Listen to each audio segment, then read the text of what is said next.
of Monroe, North Carolina.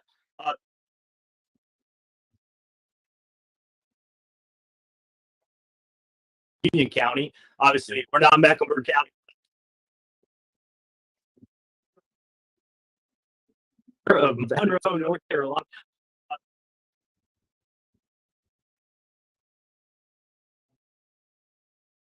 Union County. Obviously, we're not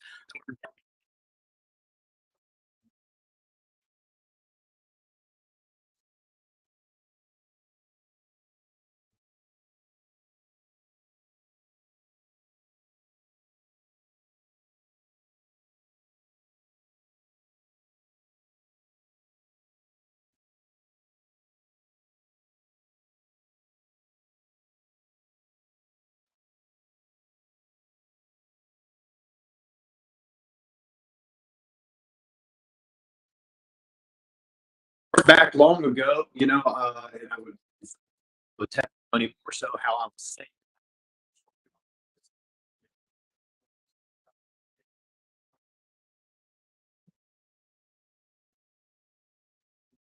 I'm now mayor of North Carolina. Supported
here in the city. And so you run for mayor, but you were an outsider, right? I was. So tell us a little bit about that campaign. You decide to run sort of not part of the machine, not the next man up. How did that go? So it's interesting enough. A few weeks in after I applied or put my name into the hat and trying to figure things out, I had a meeting with our previous mayor, or the mayor at the time. And he said, listen, I put in 10, 11 hours a week. And I'm like, oh, okay. So this is going to be something that's doable, right? Still have a life and family, business, all of that. And shortly after that, because I'm very outgoing and just, very vocal, I was asked at one point, hey, listen, this is not your thing. Okay, this is not your race, by the powers that be around the city. Literally told at one time, step down, let the next guy step up, and maybe we can appoint you to council, because he was at the time running for council seat. Now, I've been very quiet about those interactions over the course of the past few months, but naturally now at this time, William, as you said, now's the time to just kind of unleash and let people know really what's been happening here. I was not the next man up. I wasn't the person that they were expecting to step up. As a matter of fact, the guy previously who'd been on council, he'd been the mayor pro tem, was the guy that they wanted to, and they tried to get at me at a couple different times. I wasn't, even during the campaign season, William, honestly, I had individuals come up to me and say, I love your message. Why have you not served before? Well, you know why we haven't, it's that same story as you said, that constant where people are just sick and tired of the typical politicians. And I think that resonates. And I think that resonated a lot with Donald Trump too. He, even though he's obviously a different animal in a different machine, the reality is, honestly, is that people are just sick and tired of it. And my name immediately started getting out there because of that. I wasn't part of that. And it did immediately cause some anxiety and stress, I would say, even in the city council, but they saw that happen. So the guy that I ran against had been in council for a while. And then I'd also run against at the time, there were 5 other people running for mayor. There was one lady who'd been on council before, and then another gentleman who had been running for 8 years. He had run and not gotten anything, but they all had that name recognition. And I'm sure we can talk about it, and we might as well, but it went to a tie and nationally recognized coin flip as well. But I tell people this, I ran for 3.5 months versus a guy that I ended up tying with at the time that had been doing it for 8 years. And I guarantee if you would have given me another month and a half, then it wouldn't have even been close. Yeah, no, I mean, I love this story, right? Particularly because you're a Christian, and you've been, a part of like local Baptist churches here in the area. Yes. Just the providence of God, right? Like the man casts the lot into the lap, but every outcome is from the Lord. So you ran against this machine that you weren't a part of, against a guy who had been trying to be mayor for 8 years. And correct me if I'm wrong, but initially he was a little bit ahead of you. Then there was a recount. There was a recount that put you at a dead tie. No. So here's what happened. So I actually showed up really well during early voting. We were there. I didn't miss a day, actually, as a matter of fact. And my first initial numbers came in. They were really strong. Then it was crazy because that entire night, election night, right? So that's early voting times. And then throughout the entire election night, I was kind of low because those were like inner city, like other things that my name wasn't out there as much. My precinct is the largest Republican and conservative precinct in the entire Union County. And when that precinct and then, the next 2 precincts came in around here, it catapulted me all the way up. And at election night, I was down by 1 vote. So there's a canvassing, that has to happen. It's a process in which all the votes for the mail-in ballots, individuals who came and didn't bring their ID, they don't get immediately counted. Or if people vote in the wrong precinct, they don't get immediately counted. It's a process to make sure that it's even legal. Okay. And we have a really strong and really good board of elections here in Union County. As a matter of fact, very fair. And so that next day, 10 days, we had to wait.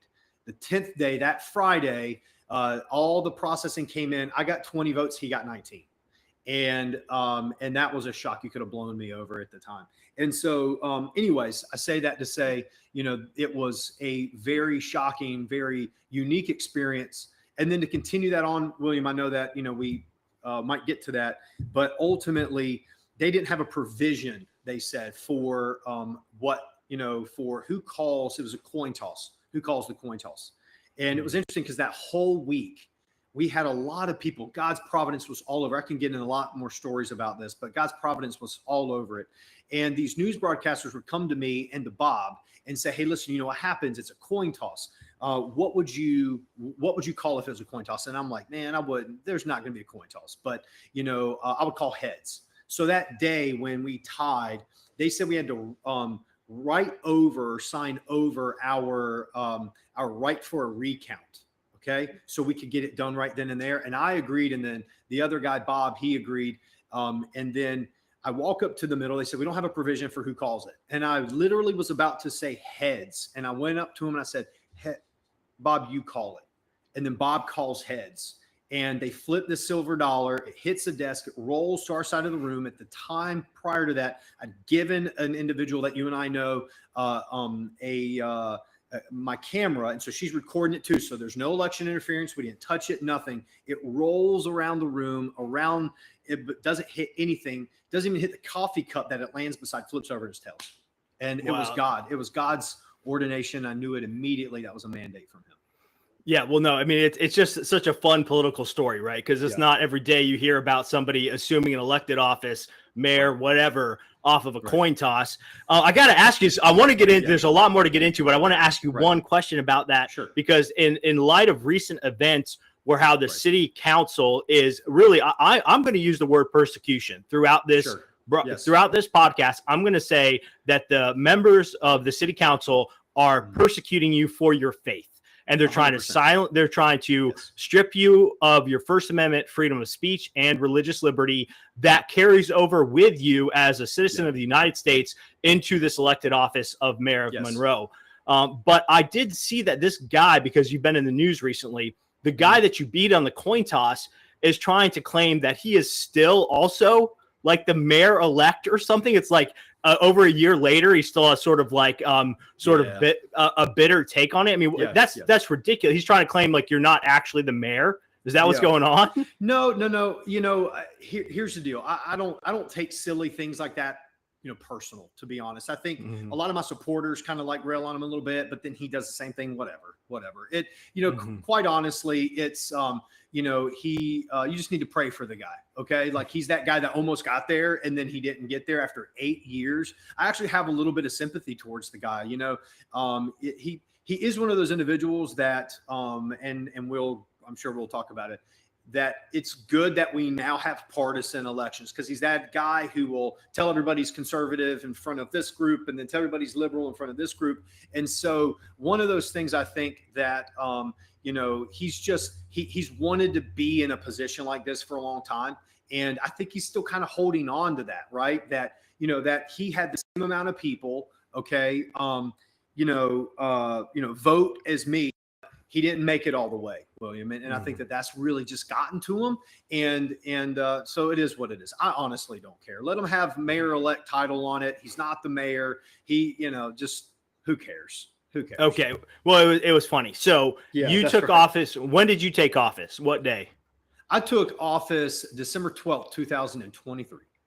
December 12th, 2023. All right. And so you're the mayor and you ran. When you ran, you didn't hide anything. You didn't say one thing to one group of people and a different thing to a different group. You said, I'm Rob Burns. I'm a Christian. I'm a conservative, because at that time it was a nonpartisan election. So you weren't going around saying I'm a Republican, because you're saying I'm a Christian, I'm a conservative. Obviously, I'm sure you're a registered Republican here in North Carolina for our election. So it's nobody. It's not like we're pretending, but it's not like they didn't know you were a conservative Christian and that it actually meant something to you, and it wasn't just a campaign slogan.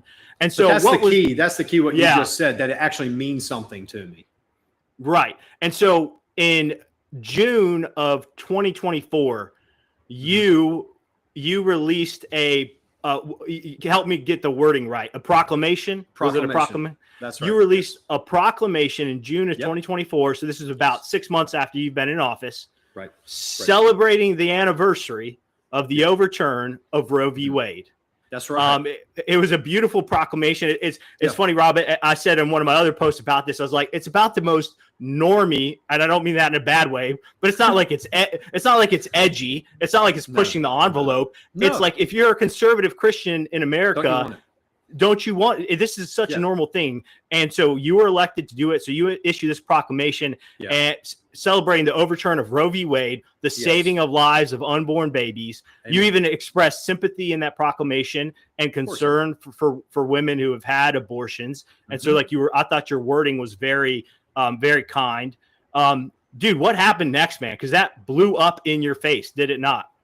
Well, I often say, and I've noticed this throughout my entire time being mayor, is that every time that I'm attacked, God ends up building my platform. because I am keeping him first. Matthew 6:33, seek first ye the kingdom of God and his righteousness, and all things will follow. That's not something like you're going to go and you're going to slam dunk, right? You know, and you're going to run a 40-yard dash in 3.4 seconds or win the Super Bowl. But it's keeping him focused. And that's the thing, right? If God is for us, who can be against us? And so I'm going to use my platform for my conservative Christian beliefs. And it's even funny nowadays, you have to say conservative in there, you know? And I get fired up about that because it's ridiculous that that's where we are today. And so, you know, I take the title that the Lord has blessed me with considerably, okay? And I take that title and I want to use that to be a voice for the voiceless. And I am very pro-life, from the womb to the tomb, at immediacy of conception. Okay. And so this Dobbs decision is massive. It's saving millions of lives, and we're going to keep moving forward and keep pushing forward as well. But I do want to show sympathy to those that I don't know their situation and let them know that we're here to help. We love you. We don't condemn you. Just go and sin no more, right? Or like come and say, hey, listen, we are here to help you. And that, you know, you don't want your baby, but there are thousands of believers and individuals out there who will help you and who do want that baby. And so, you know, just simply releasing a proclamation, and yes, they then censured me. And, you know, one specific individual on that is a woman who is at a local church here, and it's very, you know, strict church, but with really good people too, which is really interesting. You know, really nice people, a very devout, you know, pastor who is active in politics, by the way, especially on the state level. And she had this up because it wasn't neutral. There's no way in any of these situations, William, and you know this, you can't speak for all people. You're going to speak and you're going to represent the individual specifically that voted you to get there. And, you know, and as you said, I've never shied away from who I am. And yet it wasn't good enough for them. It wasn't neutral enough. That's not a local issue. And yet it is, because we also have a pregnancy resource center here in Monroe that helps thousands of families, not just women, but families. And that's what gets me so fired up, is it is absolutely a local issue. We need to let the women know in our community that we care about them. We love them. Please don't do this with your baby. There's a lot of abortion-minded individuals in this city and around in our community. We need to let them know that, you know, that we won't cast them aside. We'll help them. There's a better option than abortion. And that's where I'm just flabbergasted is the best word at this point. Why it continually becomes an issue, specifically for 3 individuals who ran on Christian conservative values, also the election prior and this upcoming election as well. Yeah, so let's try to break this down just in sort of like to orient people to the facts of the case, right? So you are the mayor of Monroe, and I want to be clear here, Rob. It's not just a title, right? It's a position. It's a position. Right. It's not just a title. You are our duly elected mayor, and as a Christian, you understand that being a government official, it comes with responsibilities, not just to the people who you serve, the people who elected you, but before God.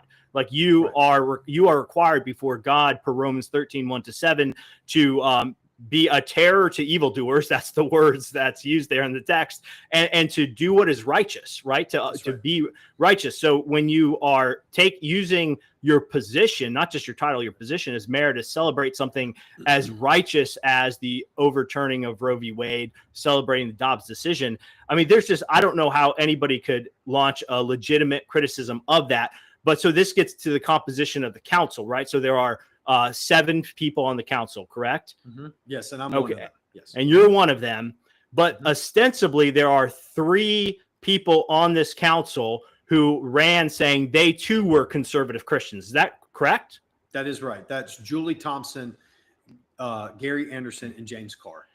And then there are 2 people on the council who, I mean, I don't know whether they claim to be a Christian or not. They might, but they're clearly associated with Democrats' leftism. Yes, right. I mean, Saluda is what's her role in the North Carolina Democrat Party? So she's on the executive committee of the North Carolina Democrat Party.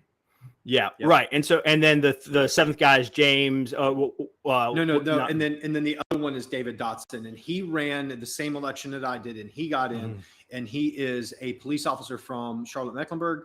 And he was, up until this past Tuesday, the mayor pro tem.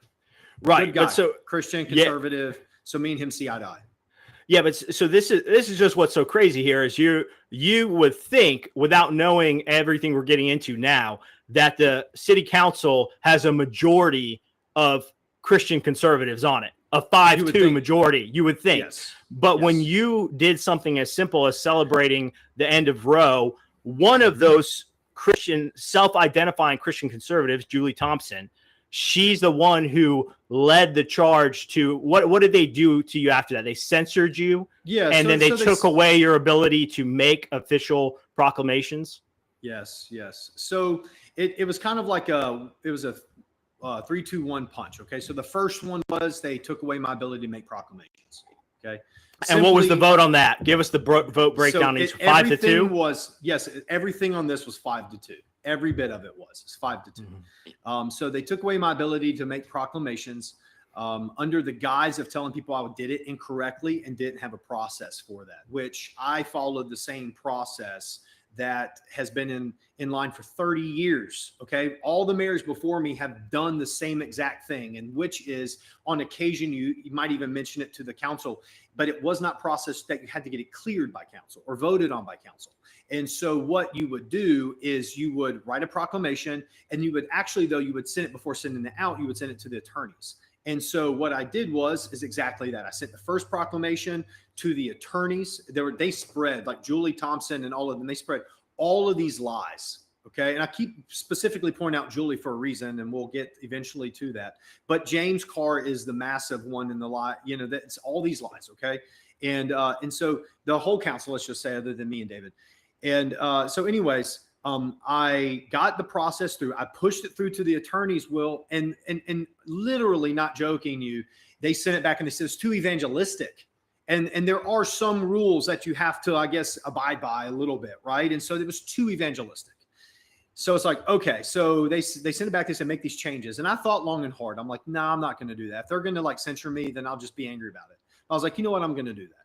So I made the changes requested. I sent it back to them. Exactly what the attorneys said. They said, okay, good, you're good. And then what? Now send it out. So then they sent out. So I had full approval, but they removed the ability for do proclamations. So that was the first one. The second one was they took my ability as mayor to even make mayoral committees. And Julie was the one who made the first motion. And I was stunned. And I said, Ms. Thompson, why are you doing that? There's nothing I've done that's political there, you can even say. And her simple answer was, well, simply, Mayor, I don't trust that you won't do that. And it's like, what? And I'm like, so this is before any of this other stuff that they even did on Tuesday, and continually, they've never seen anybody like me before. So, because you can't control them, let's just, rub their name in the mud. So I'm like, okay, so they all voted. And once again, it was 5-2.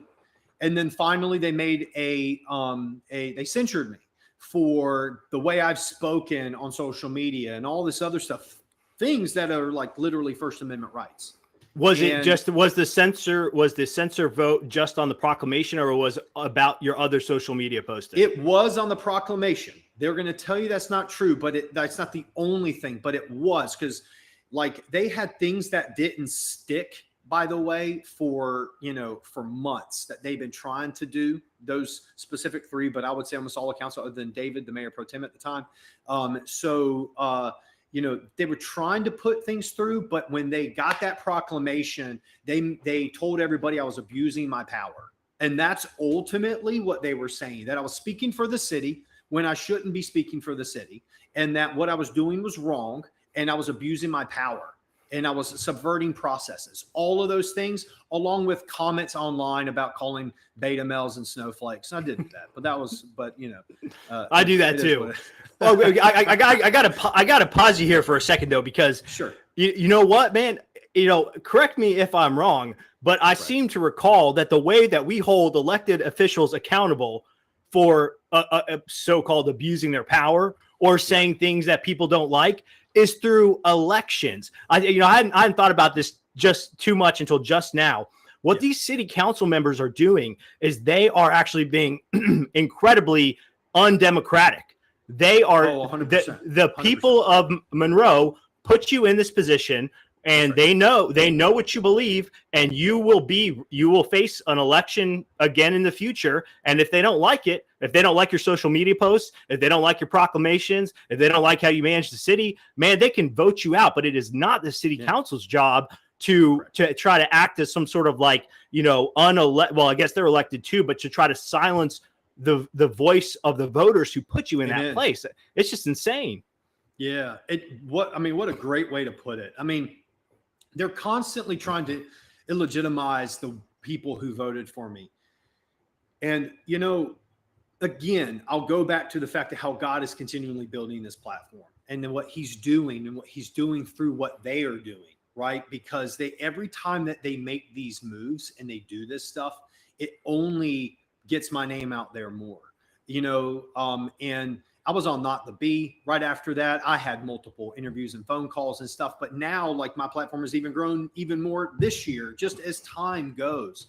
And it's this, and what they don't realize is that people are not dying for people like me specifically, or me.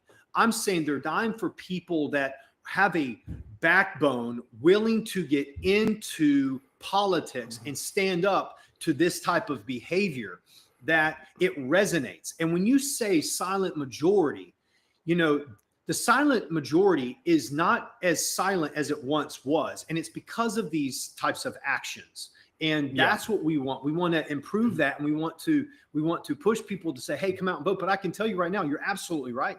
Like if they don't like me, let the people decide this upcoming election, which now got pushed back to a whole nother year. They're making it more difficult on themselves to get elected, not me. Because everything that I've said, even all the way down to development, which is so simple and silly, is the things that we should be talking about, and road development and things like that in the city, I have held to everything I've done.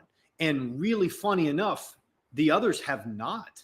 As a matter of fact, we're getting things done because I push so much. I honestly believe that they've never pushed before this much, ever. And I brought so much attention to this city. The Lord's done it through me. And let me be very clear, because I don't want to take any of this credit, is that now they are they're behaving differently, but now their pegs down, man. They keep doing this and they keep behaving this way. It's not faring well for them. I've had more people this past week, Will, reach out to me and say, I had one guy this morning call me and say, listen, I'm just going to go and tell you, there's some people out here. And he was walking the streets that will never vote for you.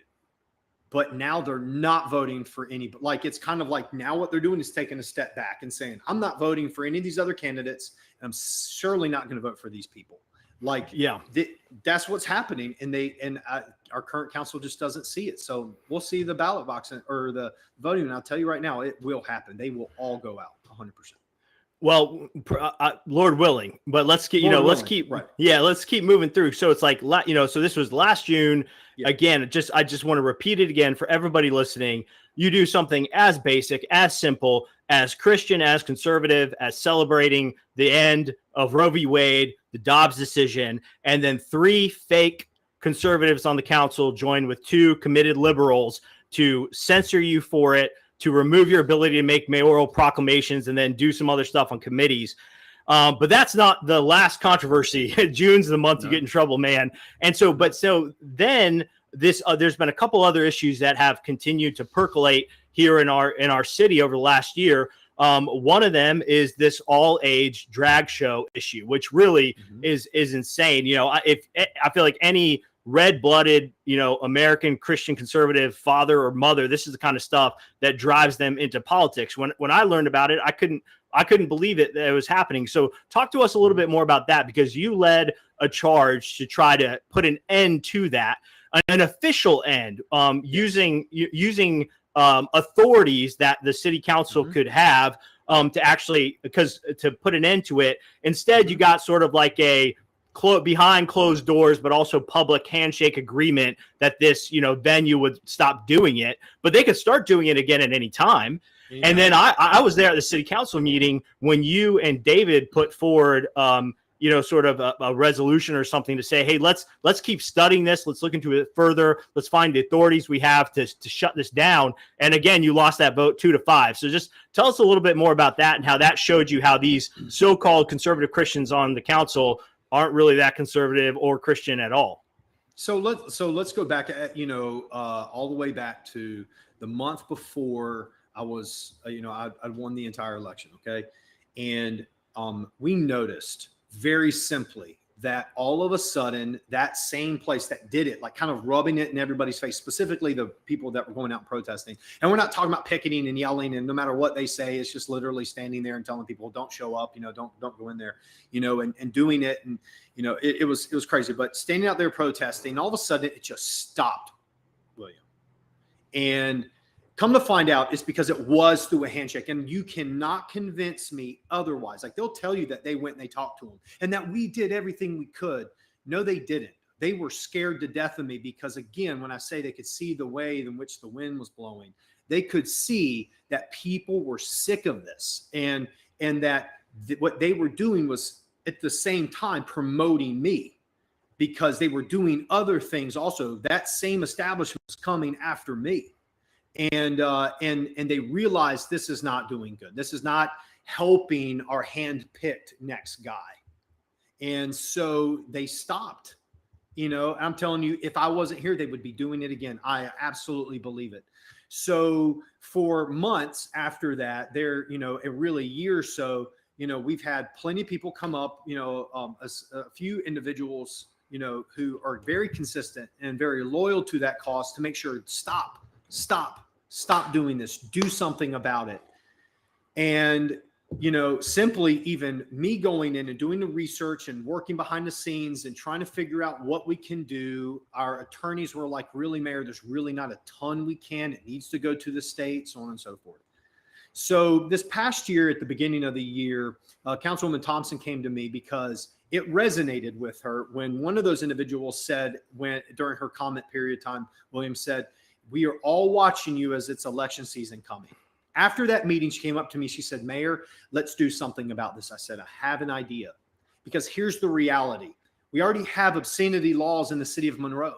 We already have, the law was strengthened, didn't say that drag was adult entertainment, but still strengthened up at the state. And if you understand how the state behaves that counties are an arm of the state and municipalities are a creature of the state. So we have the ability to they direct you and they create the municipality inside of a border or inside of the playground. And then that's how you behave, right? And so we still have the ability to have ordinances. And so our attorneys were like, there's really no other ordinances that we can make. We already have the obscenity laws. So I said, okay, here's what we're going to do.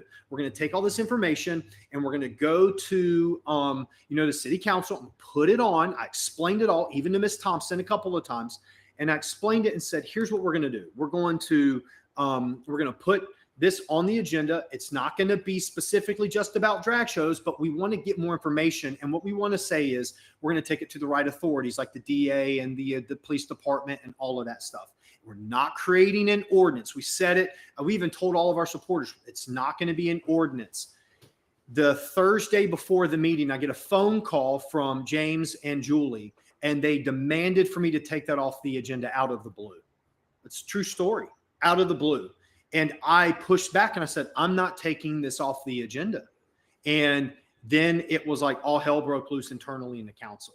And I believe that was the moment actually that James started trying to do everything he could to come back at me because I was not listening to him. And then Miss Julie, the same exact thing. Like, here we go again. And I do not know why. And so we went into that meeting and I thought that they were going to completely take it off. They got good advice not to, because it would have, been the nail in the political coffin, which has already happened now recently. But they decided to put it to the closed session meeting. We talked during the closed session. We come out and that was it, William, that we brought it forth to the next meeting. After that second meeting, it comes in, we have the opportunity to create a position statement. Keep in mind, Julie has recently done one as well. Because she didn't like the immigration position statement. So she wrote a whole nother one. They all voted against having a position statement that was simply going to be this. If you do this again, we already have the obscenity laws in place. We will prosecute you and we will do what is right. That we already have the obscenity laws. We will enforce them. That's actually what I mean to say. We will enforce those. But then the beauty is then that if you enforce those laws will then become it will make that establishment an adult entertainment establishment, and it will outzone them. That's really what we could have done. Like, hey, we already have them. We're going to enforce them. And they didn't want to do it. And I honestly can't tell you why. It's insane when you pair it to what it's sort of this like disgusting sandwich of, when you pair it with how aggressively they've come after you. So they come after you aggressively, and they find solutions to silence you, take away your free speech, to try to neuter you as mayor. And then they completely look the other way and refuse to take any action to protect the children of our city. And then they come back around this June and July and come after you again. If only they could channel, I don't know, a tenth of that energy that they direct at coming after you, at coming after the actual bad guys in our city, then maybe we would be in a better place. But that's not the situation we're in. So the drag shows kind of drag on. This whole thing goes on. I came and spoke against that at City Council, and as it stands today, it's like, well, they're not happening. Or so we're told, right? They could happen again, and the City Council is so feckless. You and David don't have the support to actually, get this across the finish line, which is why it's so important you get support in the next election here. But then you've done a couple other things too. Again, just like common sense stuff in the age of Trump. You did some stuff on DEI and on immigration enforcement too. And we're met with the same story every time. You and David do the right thing. These 5 others stand against you. Tell us a little bit about the immigration and DEI stuff. Okay. So first up was DEI, specifically because in the state of North Carolina, this is a pass-through state. Okay. Meaning that when federal funds come, they basically are directed directly to any municipality, or county based on their partnership with the federal government. Okay. So when President Trump, he had an executive order of DEI. And again, actually, as a matter of fact, really funny enough, James Carr, who's the other, one of those other rhinos that's on the council, he came up to me one time and said, what are we going to do about DEI? Like, okay, well, now that President Trump is in, we got to do something about it. Here's the reality about it, okay, is the council itself, just on the face value, that committee itself, the DEI committee, Sirluta Anthony really did try on that committee. Let's be honest. She tried to rally support and get people there. But, William, it took 4 months for them to even approve minutes because they could not get quorum. They shrunk the amount of people that had to come to the meeting specifically so they could get quorum, and they never met quorum. You actually had another council member and David on there. David was on there because he's done DEI stuff in the city of Charlotte, where he's an officer, and so he was willing to go and be eyes and ears and help and that type of stuff, and just kind of get an understanding of really what they were doing. But as we were saying, very, very little. And so as a whole, if this was any other committee in the city, then we would not have it because it was ineffective. But it's one of the only committees that had a budget.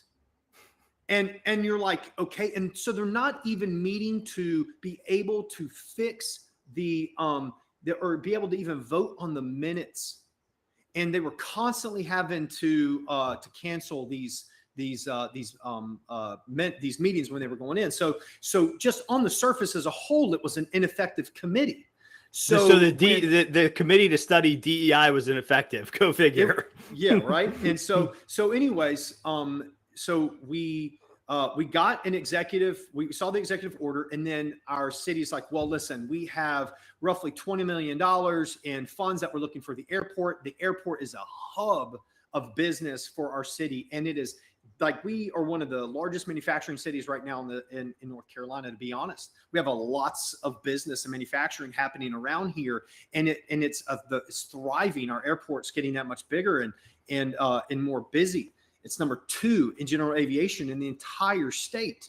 And so we're like, we can't allow this to affect our business. And so a handful of us agreed. And so we're like, okay, here's what we're going to do. Well, there was once this executive order passed, I went with the city manager. We talked to Sirluta, and we said, listen, we'll take this money. And we actually have another thing that we're working on. We'll transfer this money over to another one that is very similar. It's for a Winchester Revitalization Committee. Long story short. Okay. Well, we go into the meeting, And they had you would not believe this. The DEI committee had the committee meeting like a couple days before the council meeting, the largest attendance in 3 or 4 years all of a sudden shows up. Okay. Tons of people are there. And this is the most effective committee in all of Monroe. So they come into the meeting in city council and they all balk. They are like, everyone on city council, but 3 of us. And they decide that we're going to keep it, that we're going to keep the DI committee. They all flip their votes. And we're going to keep the DI committee until a piece of document comes in that we need to sign for DEI or to say, hey, we don't have DEI. We need the money for the federal grant. So anyways, they keep it. All right. Now, this is hilarious. Right after that, and I'm not trying to be long-winded on this answer, but right after that, the next meeting between the two, we had another meeting 3 weeks later. Okay. This wasn't even a city council meeting. It was a special meeting.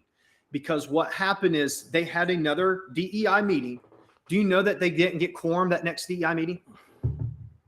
They didn't even get quorum 2 weeks after again. So everyone showed up to say this is political stunt and what the mayor and the mayor pro tem are doing and Donald Trump. And everybody was there. And then the next meeting, they didn't even get quorum again. And then so the following week, we got a piece of paper from the federal government that our manager had to sign. We call a special meeting and we cancel DEI. So that's the story with DEI. Yeah, go ahead. No, it's really a clown show of incompetence in so many ways on all these issues. And again, just the fact that the reason I really want to talk to you and just try to broaden it for people's general consumption and understanding here is that, welcome to a red state near you. Welcome to a red town near you. Welcome to a red city near you. You might think you've got people on city council who are going to represent your interests, who are going to lead on addressing issues as simple as, getting rid of DEI so federal funds are not in jeopardy for the development and the well-being of our city. And they can't do anything about it until they're absolutely forced to at the last second, right? So it's not just you're dealing with people who are ideologically opposed to you and wearing conservatism as like a skin suit, but you're also dealing with people who are fundamentally incompetent and don't really care about managing our city well. So that was the DEI thing. And then just briefly tell us about the immigration, because that could continue to come up as we get to sort of the big bomb, which was, just last week, they voted no confidence in you, and they tanked your main political ally, David Dotson, who was the mayor pro tem, and replaced him. The conservatives on the council replaced him with one of the most liberal individuals on the council just to get at you. But just tell us briefly about what you were trying to do on the illegal immigration issue. So it's very, very quick, very similar to that of DEI. President Trump releases an executive order. Again, because the FAA and many other things, those are executive branch departments. Okay, so when they release these, you have to follow through, specifically in a pass-through state. And so, again, now I obviously agree with immigration policy. It's not the only reason why I wanted to do these things, because I also agree with them. But like on a simple basis, like how do you even argue that? And so same thing with immigration. As a matter of fact, it went in front of the Public Safety Committee back in February, March, one of the two. Let's just say March, okay?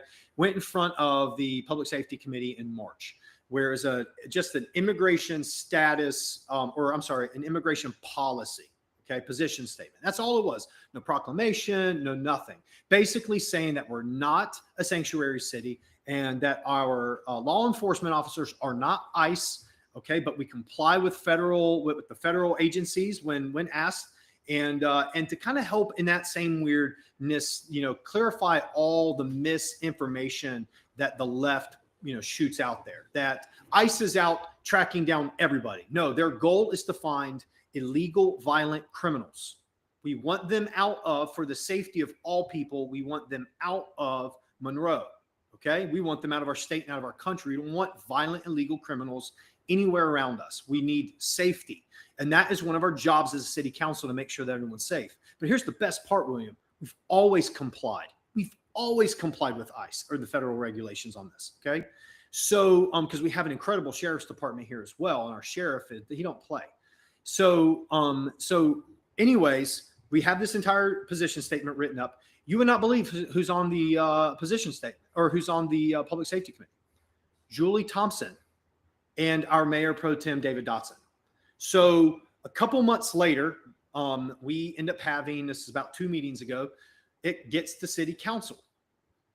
Probably actually about 3 meetings ago, gets to city council, and it passes with the 2 Democrats against it, and James Carr, who is a registered Republican. Remember, he's one of those ones that ran as a conservative Christian. And then a no vote, which counts as a yes, by the way, by Julie Thompson. That's important to keep in mind. A no vote, but it still counts as a yes. And then the 3 that voted for it specifically were me, David Dotson, and Gary Anderson. Now, right after that happened, of course, the left and everybody around here really were riled up. And just to be clear, again, what this was a simple statement saying Monroe is not a sanctuary city. We will comply with ICE. That's it. That's it, basically. Yes. And it was also clarification that our police department is not hunting people down based off of skin color and immigration status. That's not what they do. Sure. Right. And so we've always done, complied. And so anyways, shortly after that, of course, all this misinformation, the really loud leftists are just crazy. They come out immediately. We hate, all immigrants. We have a large Hispanic community here, so that resonates very, very loudly with them. And Ms. Thompson's statement back once again is, I didn't know enough information, and I will take care of this, and I will get more information on this. I didn't know enough. That's literally what she was telling people, because she did a no vote. It was kind of like the neutral way of saying yes, but she thought that it would fare better for her on that. Here's the catch.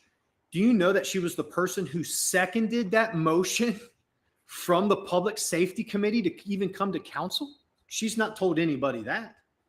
And so she seconded it. And then she didn't have enough information. Here's the best part. As you said earlier during our interview, what really happens is that she has now worked harder. She worked harder to create a second position statement that removed anything about immigration in it, just how we support the police and how we always have. She worked harder to fix something there. If she really had real issues, she should have worked harder the first time. Yeah, for sure. But so she spent weeks working on this because she wanted to save face weirdly with individuals who, by the way, will never vote for her. And so we're like, okay, that's fine, whatever. So she brings it up, and then she makes a motion to rescind the previous one that we did and put that one in place. But it failed, because here's the deal. She can't make the motion because she did a no vote, even though she was a yes. Because the only people to rescind something that was voted on, the only people that can do that are the ones who voted yes. But because she no voted, she couldn't do that. And they couldn't get to either David, myself, or Gary Anderson to rescind the vote. So you know what they did? They literally created another one that sounds incredibly similar and added it to it. The one that they did, they just added it to it. Didn't rescind the immigration status one, but now we have we support the police one, which is literally the same language, other than anything in immigration, and we're not a sanctuary city. So it's, what it sounds like is it sounds like our city council is operating on a daily, weekly, monthly, and at this point over a year sort of a basis, not to care for the citizens of Monroe well, not to defend basic conservative positions, common sense positions, right? I mean, we can use the word conservative, liberal, but I mean, so much of this is just common sense, right? We should remove illegal aliens from our community. We should not endanger our ability to receive important federal funding because we've adopted absurd and, quite frankly, racist. That's what it is. DEI is racist, just against different people than, you might think, absurd DEI policies, common sense stuff. But it seems like our council members, they don't care about the citizens of Monroe. They care about you. Everything that they're doing, Everything that they're doing is in response to you. And, I thought about titling this sort of Rob Burns versus the Longhouse. Let me explain what the Longhouse is real quick. The Longhouse is this phrase that sort of connotates society that's really sort of infected by feminism, not by the idea that like we love women, love strong mothers, things like that, right? But sort of feminist ideology that focuses on safetyism, on tone, on tone over substance, right? On policing speech that they don't like how it sounds, even if they might agree with what it says at the end of the day, or they want to pretend to.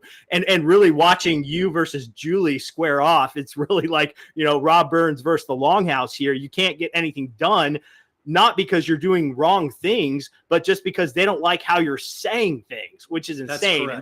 And that leads us to what happened just recently, which is just totally nuts. And so we come back to June, and I love this about you, Rob. You're like, I'm going to do it again. And so we hit June this year. And what did you do again? So we hit June, and of course, the other thing too that's part of this, not only with the proclamation for pro-life last year, but I also did a proclamation in honor of Juneteenth and what it really is. Okay. So I also, same exact thing. I used a letterhead that was given to me by administrative staff that says City of Monroe, doesn't even have the seal anymore, and using that process where it says, once again, that these are my views and not that of the City of Monroe. So this was what was given to me after our council used this. And by the way, this phrase is supposed to be on all of our social media and even supposed to be on our emails. Okay. That's incredibly important to note, because I released an actual letter honoring Juneteenth, and with the ratification of the 13th Amendment that actually freed all people, okay, all enslaved individuals. So then we move forward, and I do the exact same thing in a pro-life, not proclamation, letter to basically all the people of Monroe, and said, listen, we need to honor and stand up, and celebrate this day, this momentous day that has saved millions of lives. And then at the same time, honoring, those women and individuals who are constantly on the front lines to end abortion altogether. But then we want to show sympathy and care to the individuals who are abortion minded and those who've also gone through it. Like, it was a really sympathetic letter too, because I genuinely actually care. I mean, going through these abortion mills and things like that, what Planned Parenthood never does is they never tell these women the weight that they'll carry the rest of their lives, mentally and physically as well. And sometimes endanger them from having babies when they actually want them. Right. And so they never talk about that stuff. So it's really near and dear to my heart, and we have an incredible resource center here in Monroe, like I said earlier. And so, again, speaking to the people, and that was what they used against me again. But here's the thing. So this past week, one was to remove the mayor pro tem. Okay. Wait, let me just pause you there for a second, because you've got the context. I have some of the context, but I really want our listeners to understand what happened. So a year later, you say, I'm going to do this again, but I'm going to do it how they told me to do it. Correct. Okay. So they said I can't make official mayoral proclamations on behalf of the city, but they gave me these guidelines for how I, as the mayor, can make statements that are essentially under my personal title as mayor. Right. They're almost trying to, it's ridiculous. They're trying to separate your title from the position, which is just absurd, right? They shouldn't even be able to do that. So they gave you these guidelines to follow for your social media, for these letters. You followed them, and they still got mad at you. Correct. Absolutely. Okay, so go from there. So you do the Juneteenth letter, you do the pro-life statement again. And so then what happened? So, of course, we didn't see near as much frustration, because I believe, like vocally on Facebook and stuff like that, because many people realized what I had done. I didn't write a proclamation, right? Because I didn't have the authority to do that. So people were not happy about it. Of course, who cares? I don't care, And so, then they actually put, the beginning of last week, they put a staff report in that said that they were going to censure me actually again. And on that was the reasoning: one, I don't run orderly meetings. Two, I knew about HB3 and I did not tell council, which we can get into what HB3 is. And then three was that I was releasing statements using that letterhead that did not deal with actual local governance. So the attorneys told them, like, listen, you can't do this. You can't censure him because this would all be a free speech violation. So, you need to change this. And they agreed to do that. They still could have done that, but it would remove the veil from them of the protection of the city. And so they decided to do this vote of no confidence, which is like literally, as the attorney told me, it's like them sticking their tongue out at you. I'm like, okay, like this is what y'all want to do. And I even was very open, and I called these, a handful of these individuals and tried to talk to them and say, listen, like y'all really don't want to, like, here's my side. Like, these are the things, like, not trying to explain away, but like literally say, hey, like, guys, like, what basis do you have these things on? Like, let's not go down this road. Okay. Like, like, look, we need to be able to communicate a little bit more. You don't have to like me, but this is not going to be a good look. And I was honestly not really worried about look for me, but really look for the city. And, somewhat for them. And so sure enough, they didn't do it. They didn't take it off. Included in that motion for no, or the staff report or the agenda for a vote of no confidence was also a vote for removing of the mayor pro tem, who, like you said, is a supporter of mine, and we worked very well together. They were just trying to temper the look, is what I feel like, because we also just released the budget that me and him also voted against, and they all voted for. It raises taxes, while Julie and them were touting, oh, it lowers the tax rate. But I can get into that another time, but it actually raises our taxes, because the tax rate, and being neutral plus 5 cents, they added technically 5 cents per square foot to every single person's bill. Okay. So they actually rose taxes, but they weren't being like upfront with that. And so it just doesn't look good when the mayor and mayor pro tem are voting against them constantly. And that's really what that was. That's really why they were removing him. And it passed. That instance was 4-3. It passed.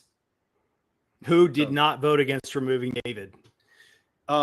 Franco McGee, not for probably a reason that you would think. He's one of the other council members. He is a liberal Democrat. I work with him. At least I know where he stands. I will tell you that. That's why he tends to be, in a lot of ways, a little bit easier to work with. But he voted for it because he saw it as political posturing, because himself and Sir Luda Anthony, before everything with HB3, both announced that they were going to be running for mayor, and they're both Democrats. And he's running for mayor? Yes. And so the funny thing is that he really was like, this is political posturing. You're trying to pick the next mayor because she's mayor pro tem, and that's of course if they can beat me. And so they voted for him, voted for her in that same motion to remove David and add, Sir Luda Anthony. Now, thing about her, I'm not here to talk bad or good even about her, but just so you know, I do work with her. You have to. But just facts are facts. She is the executive. She's on the executive committee for the North Carolina, the Democratic Party. And you had 3 Republicans vote to put her on. And it looks to me really like, so they come after you again with this vote of no confidence. Mm-hmm. And the main reasons they did that for you was your social media posting, your personal letter statements, which, I mean, it is honestly just so pathetic. It really is. Like, there's no, I mean, you can be nice, but else. But me, it's like, I think they're attacking you unconstitutionally, trying to remove your personal free speech. I don't know if there's any legal, remedies available there. I certainly would look into them myself if I was in your position. 2, they really are persecuting you for your faith, right? You're a man, you're a Christian man who has said, this is who I am. This is how I'm going to lead. If you want to put me into this position, I'm going to lead that way. And if you don't. And the city did, and God did through a coin toss. But here you are. It's not like you're resigning.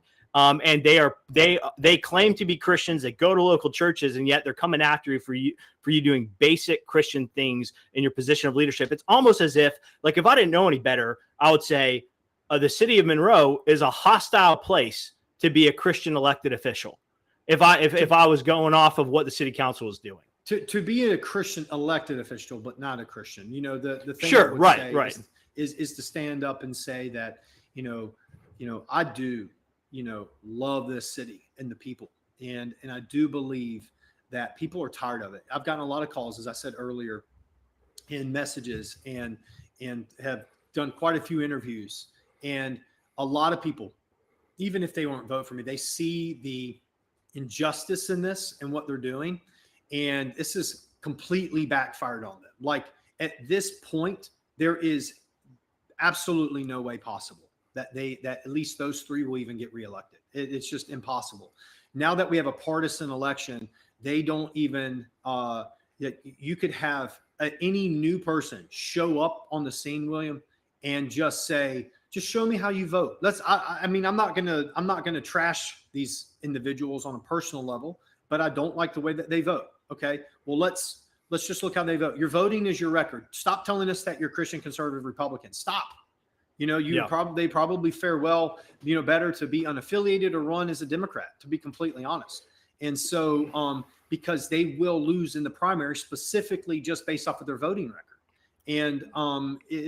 And there's a lot of people willing and ready to jump in during that primary season. They won't even, I believe it with all my heart, they won't even make it past March. Yeah, and so that's getting into a change here for our municipal elections, which is that there was a bill, HB3, we've referenced it some, but it's important for people to understand up until the enactment of this legislation at the North Carolina State House, State and Senate, we had unaffiliated, nonpartisan elections, but now we have partisan elections here with primaries. And it changed our voting schedule from the off year to the on year, right? So we'll be voting for a new mayor in 2026, correct? Correct. That's right. Right. And they are you sorry, Rob, I should have asked you this earlier. Are you an elected member of the North Carolina State House or State Senate? No, I am not. Okay. So you didn't vote on this bill, did you? No, I did not. I didn't write it either. I'm not an attorney, and nope, didn't write it. Nope, haven't voted on it.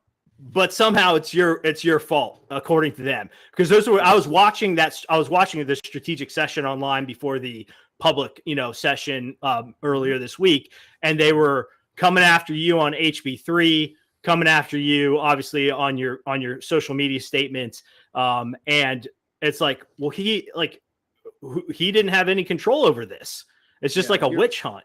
That's right. It is a witch hunt. It's misplaced anger and frustration, and simply because it's local politics, it's easy to do that, right? It's true. But again, I was made to do this, so it is what it is. It comes with the territory. But they can't yell at Trump. Many of them, really nobody. And they can go on social media for them, and it doesn't even get 30 levels below him, he doesn't even hear it.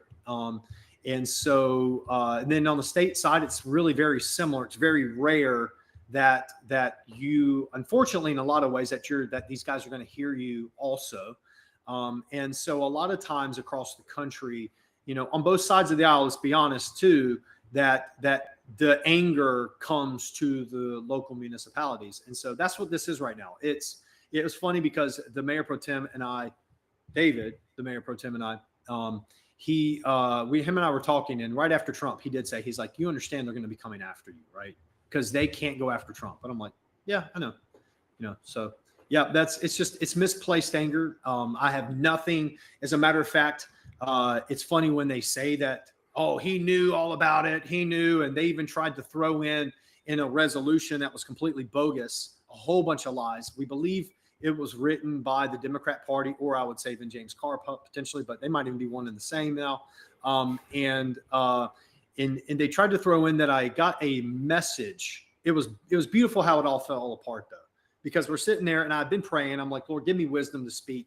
And so they started reading this resolution, and inside of the resolution, which was also going to be added to the no confidence vote, which never went to legal, which remember, that's another thing rules for thee and not for me. That's one of their arguments that council has made countless times, that it needs to always go through legal. So this never went through legal. It was poorly written.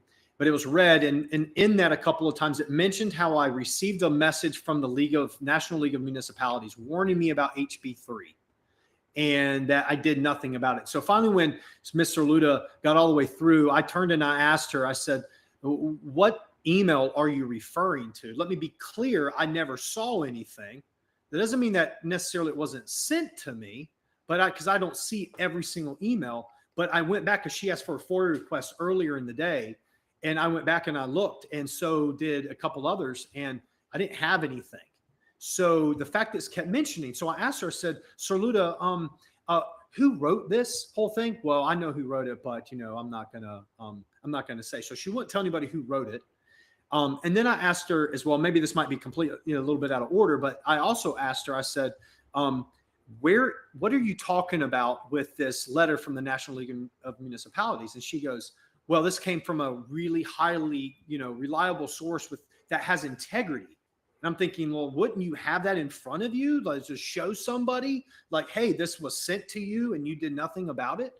And she didn't even have that. And I'm like, I'm gonna tell you right now, I've never seen it. Where's your proof? Well, I mean, I don't have it. I was told about it. Okay.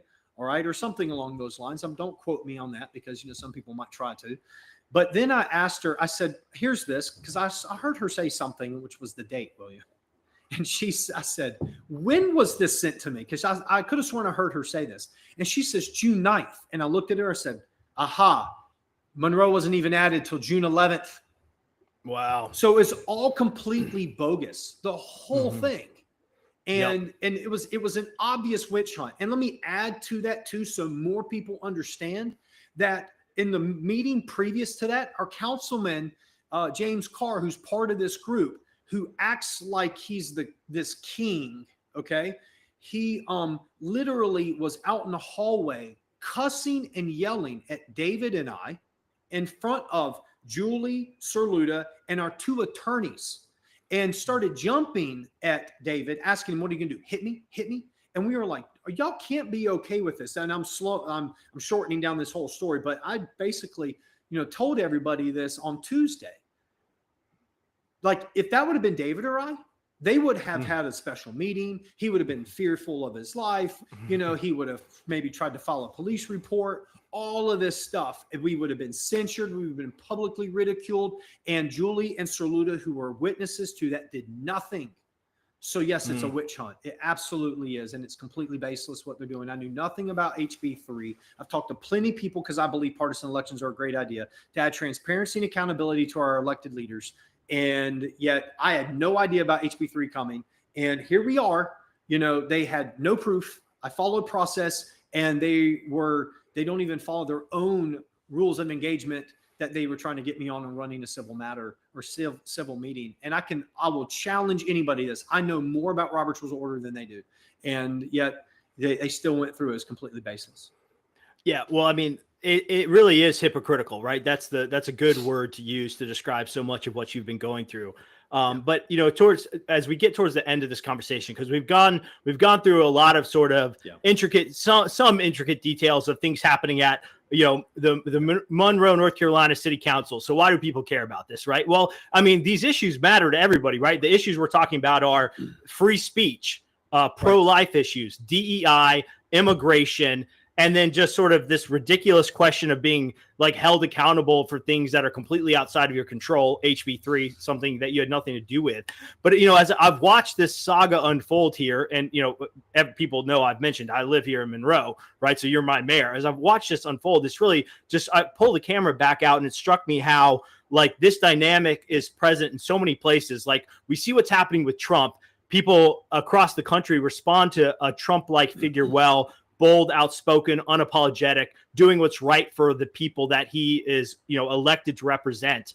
But when you try to replicate a little bit of that, man, we're just going to run into so many roadblocks, right? We're going to run into, fake conservatives, fake Christians. So Rob, as you've gone through all of this over the last year, maybe just kind of pull the camera out and tell us some like lessons learned. Maybe people are listening to this and they're like, man, I wanted to get involved in politics. And now they listen to this and like, I don't know if I want to, but like lessons learned, brother, as a Christian, and as obviously an elected official, are you discouraged by this? Are you emboldened to keep fighting? What are your lessons and where do you go from here?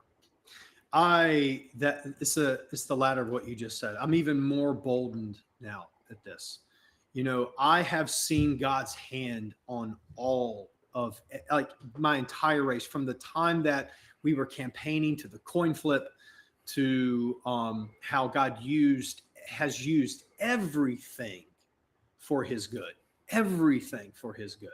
And it is stressful and it is hard at times. But you know what? When you do it for the right reasons, like, I'm not here to do it for the applause. So when all the hate comes, it doesn't affect me. Because if I was here to do it so I can have people pat me on the back and tell me good job, then the negative voices would get to you. So if you're wanting to get involved, I encourage you. If you feel God's calling on your life to get involved, maybe it's now time. Because what the council has failed to understand is that they caused me. The Democrats caused Trump. Okay. They caused, and the failed Republicans and the failed Republicans. Correct. Yeah.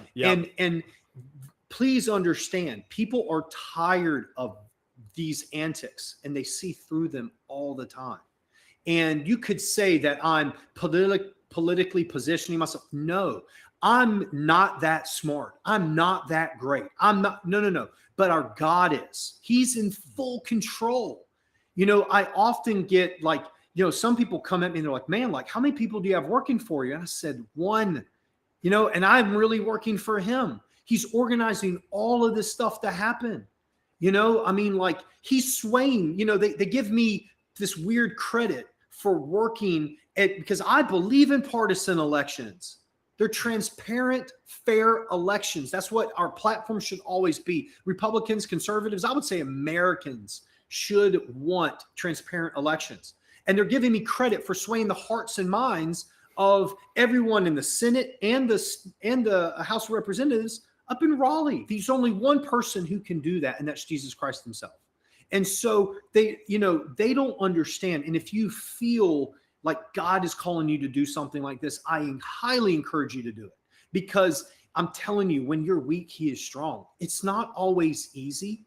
But you know what? Like, when you keep him first, like in Matthew 6:33, my life first, when you keep him first and you seek out righteousness, that's the key, right? You're not just seeking God. And I've had this discussion with people on council, including Julie, but we have to still seek righteousness. We still have to want to be better than we are. And we'll never get there, but we cannot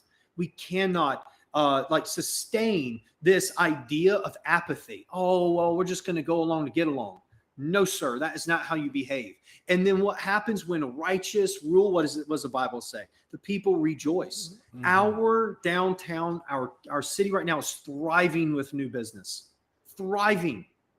Like, we're getting roads paved. Listen, we just came up with this program like during my administration. You can say, well, Mayor, I don't want the credit. Right? Like Ronald Reagan said, it's amazing what you can get done if you don't care about who gets the credit. I don't want the credit. But what I'm saying is that pushing to make change and do good work around the city really is amazing because people see it happening. Everyone on council, other than me and David, have served before. And it just so happens this administration, we finally realized that we're not putting enough money into the streets. So the whole point is that you can make a huge difference. And municipal elections are the front lines. People oftentimes we put these blinders on, but I think people are waking up. Like, we put these blinders on, that the state and the federal level, okay, that's what we want to focus on. But you see what's happening is the Democrats are focusing really heavily, but I think that we have a leg up as Republicans. We're realizing that, hey, listen, we hear what the Democrats have done. This is how we can make real live action and change. So I encourage anybody to do it. Get involved. It's not easy. Nobody ever said it was, but if it's calling, it doesn't matter how hard it gets. Is there a place still in America for outspoken Christian politicians? 100%. I am the proof of that. And many others. I'm one of thousands. There absolutely are. There is a place for that. People, you stand up and their spine strengthened with strong men get involved. And that's what it takes. Absolutely there is. And don't let anybody tell you otherwise. Don't look at a machine and say, I can't get involved. You absolutely can. And your calling might be, I want to do something, but I'm not sure yet. Then you know what? Go ahead and then sign up for a committee. Okay. Mm-hmm. But if you want to get involved in politics, I'm never the individual that will tell you if God is calling you to do something to hold back. Don't wait, because it's amazing when you follow through what he will do through you. Yeah. I mean, well said, brother. I mean, I think I think you're a really good example of not just following God's calling, because there could be genuine Christians out there who say, I feel God's calling to get involved politically, but I don't want to center my faith in what I do. I want to be neutral. I want to, it's like I think you've clearly explained follow God's calling, but what I think you're also a good example of is the courage part too, of like, I not only has God called me into this role, but I am not going to for a second downplay my beliefs because you want me to, or because there are non-Christians in Monroe. Of course there are, right? But I have noticed too that so-called secularists or non-Christians, they have their own religion, and it usually flies under a rainbow flag. And it's like I can't imagine. I was thinking about this as sort of a counterfactual, hypothetical. What if we had a very leftist mayor here in Monroe, and during June they did a Pride Month proclamation, and say there were a couple conservative Christians on the council and a couple leftists. Would those conservative Christians on the council, would they have had the courage to try to censor the mayor for that? Or would they have said, well, I disagree, but that's what they believe and they're the mayor, so they get to do it? That's probably what would have happened. But when the thing is totally flipped around, they try to silence the outspoken conservative Christian who's leading, which is just a real shame. It is, and it's odd. It's odd because these individuals ran on those platforms because of nonpartisanship. Most people, for years, I think 60 years or so in the municipality of Monroe, North Carolina, it has been nonpartisan. And so this idea of you wouldn't necessarily say Republican or Democrat, but you would say Christian conservative. I'm a Christian conservative, and so I ran as a Christian conservative constitutionalist myself. And then people would ask me like, yes, I'll be Republican, but I got told you can't do anything with Republican on it. And, the party can't support you because it's nonpartisan, which is not entirely true. I had a plan of action that if, going into the next election, that I would potentially even ask for endorsement from the Union County Party. That was actually my plan. That's what I was going to do. So for them to say that I knew this was going to happen, it's completely baseless, because my plan was to actually go and ask for an endorsement from the Union County Party, because that is in our plan of organization at the state level, by the way. And I don't think a lot of people realize that. So, I had all these things ready to go. And yes, I would just simply tell you that, it is time that people rise up and they do the right thing, right? And that courageousness and being bold and not being ashamed of what God has made you to do, or even your calling or anything like that. Now's the time to do it. I mean, we have a lot of momentum across this entire city, even. We ran, I've run numbers not long ago. There is 30 for unaffiliated voters. That's the highest in Monroe, not in Union County, but in Monroe. There's more unaffiliated voters than there are Republicans. And 39% of them to 24%. 39% voted in the Republican primary last year. 39% to 24% voted in the Democrat primary, because when you're unaffiliated, you have to go in, you have to pick one or the other. So it's really telling, and so we have a lot of momentum, and our, my team, volunteers, base, all of us, we have a lot of momentum. And the overall thing is God is in control, and whatever the enemy, wishes for evil, God will use for good. And that is the truth. Amen, man. Well, I'm really encouraged by your leadership, by your standing strong. I'm just going to riff off a couple lessons for our listeners, just in my own words. And it's that, you should never compromise, right, with the people who are trying to silence you. It was so remarkable to me when I was watching the session in which they were voting no confidence in you. And you were saying, I did this. Did I break any of the rules? And one of the, I think it was Saluda who said, or it might have been Julie, I can't remember which. They're like, no, you didn't break any of the rules, but the perception, right? That's the thing. As soon as you start letting these people control what you say, they won't stop. Because even if you accept their framing, accept their rules, when you say something that they don't like, they're going to find another reason to come after you. So never play by their framing. You know, unfortunately, as it stands, right, you don't have the votes on council to push back on these people. Like you and David are, you know, it's 2-5. It's 2-5. It is what it is.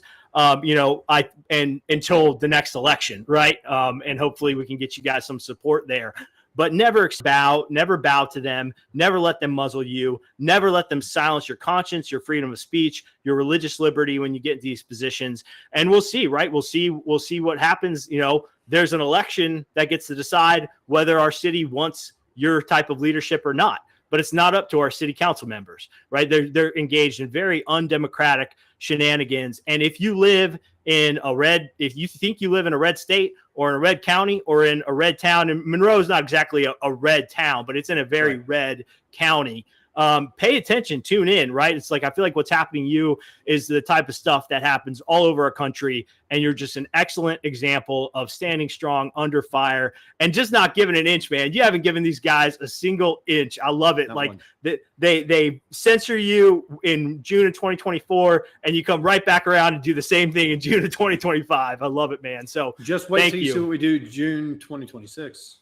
I'll be looking forward to it. So, Rob, thank you for your faith, for your discipleship of Christ, for bringing that into the public square, for trying to do good for the citizens of our city. Tell folks where they can find you, follow you, and stay up to date on what you're doing. Absolutely. Well, of course, I'm on Facebook.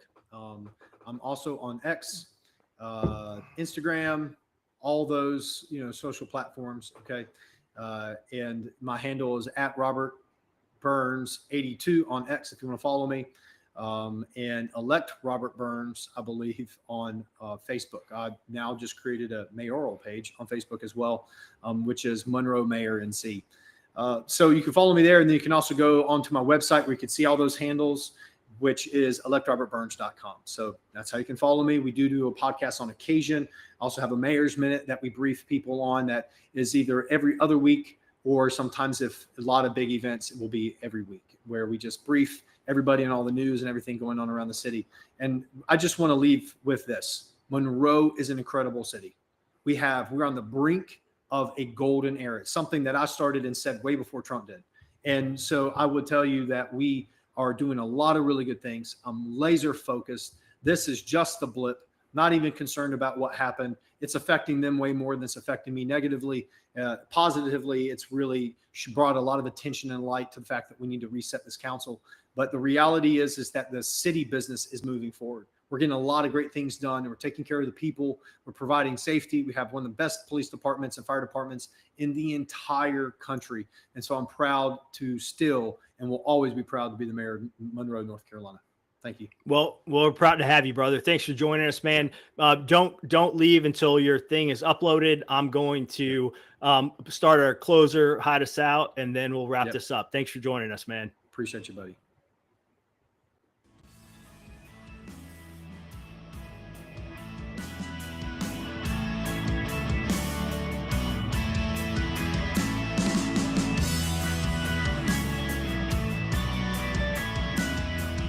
The Center for Baptist Leadership podcast is powered by American Reformer, hosted by William Wolfe, with audio production by Jared Cummings. Our music is a custom remix of Soldiers of Christ in Truth Arrayed, the official hymn of Southern Baptist Theological Seminary. To help CBL reform and revitalize Christian institutions, please consider making a generous donation today at centerforbaptistleadership.org.